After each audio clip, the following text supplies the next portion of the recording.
વિદ્યાર્થી મિત્રો, અમારી યુટ્યુબ ચેનલ ટીચિંગ મેથ્સ સેલ્જિયમમાં આપનું હાર્દિક સ્વાગત છે.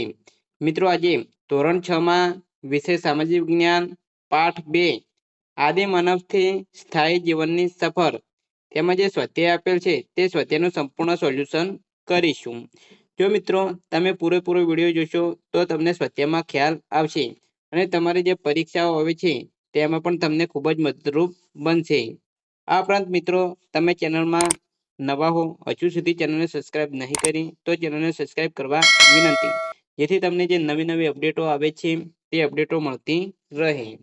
મિત્રો, હવે વધુ સમય નહીં લેતા આપણે સ્વાધ્યાયનું સોલ્યુશન કરીશું. તેમાં એ પ્રશ્ન નંબર 1 આપેલ છે.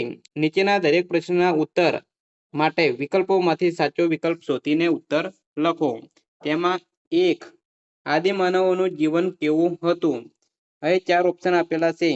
તેમાં સાચો જવાબ આવશે એ, ભટકતું જીવન. આગળ એ જોઈશું. બીજા નંબરમાં આપેલું છે કે આદિમાનવો શિકાર કરવા ખાલી જગ્યા અહીં આપેલી છે કરતા ન હતા. તો અહીં 4 ઓપ્શન આપેલા છે. તેમાં જવાબ આવશે એ, બંદૂક.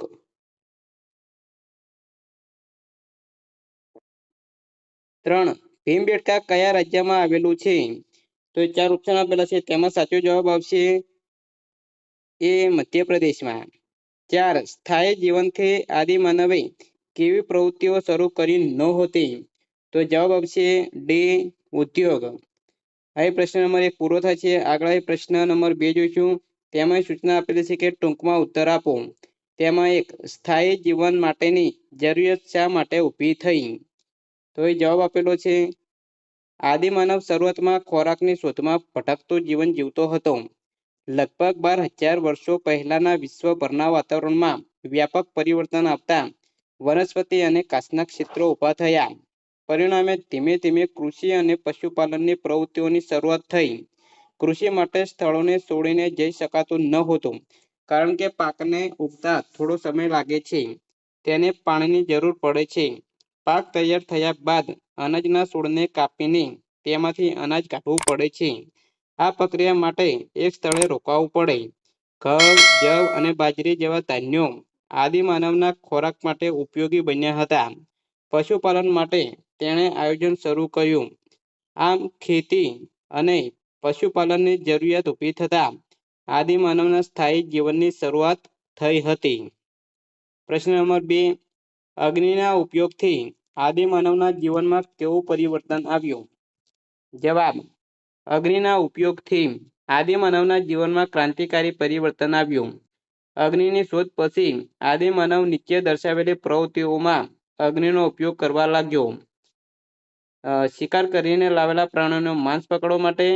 બીજું, પોતાની ગુફામાં અજવાળું કરવા માટે. ત્રીજું, ગુફા આગળ અગ્નિનું તાપણું કરીને જંગલી પ્રાણીઓને પકડવા માટે. અને ચોથું, ઠંડી સામે રક્ષણ મેળવવા માટે. આગળ જોઈશું. અહીં 3જા નંબરનો પ્રશ્ન આપેલો છે. આદિમાનવો કેવા પાકો ઉગાડતા હતા? જવાબ, આદિમાનવો ઘઉં, જવ, બાજરી, ચોખા, મસૂર વગેરે પાકો ઉગાડતા હતા. 4, આદિમાનવો કેવા પશુઓ પાળતા હતા? જવાબ, આદિમાનવો કૂતરા, ઘેટાં-બકરા, ગાય, ભેંસ, બળદ વગેરે પશુઓ પાળતા હતા. પ્રશ્ન નંબર 2 પૂરો થાય છે. આગળ અહીં પ્રશ્ન નંબર 3 જોઈશું. નીચેના વિધાનો ખરા છે કે ખોટા તે જણાવો. તેમાં પહેલું છે, સ્થાયી જીવન શરૂ થતાં આદિમાનવે હિંસક પ્રાણીઓ પાળવાનું શરૂ કર્યું. આ વિધાન ખોટું છે. 2, પાષાણ યુગમાં પથ્થરના હથિયારોનો ઉપયોગ થતો હતો. આ વિધાન ખરું છે. 3, ભીમબેટકામાં આદિમાનવે સિંહ અને વાઘના ચિત્રો દોરેલા છે. આ વિધાન ખોટું છે. 4, ભીમબેટકાની ગુફાઓમાં પ્રાકૃતિક રંગથી ચિત્રો દોરેલા છે. આ વિધાન સાચું છે. તો એ વિદ્યાર્થી મિત્રો, સ્વાધ્યાયનું સંપૂર્ણ સોલ્યુશન પૂરું થાય છે. જો મિત્રો વિડીયો સારો લાગ્યો હોય તો લાઇક કરો, શેર કરો અને સબસ્ક્રાઇબ કરો.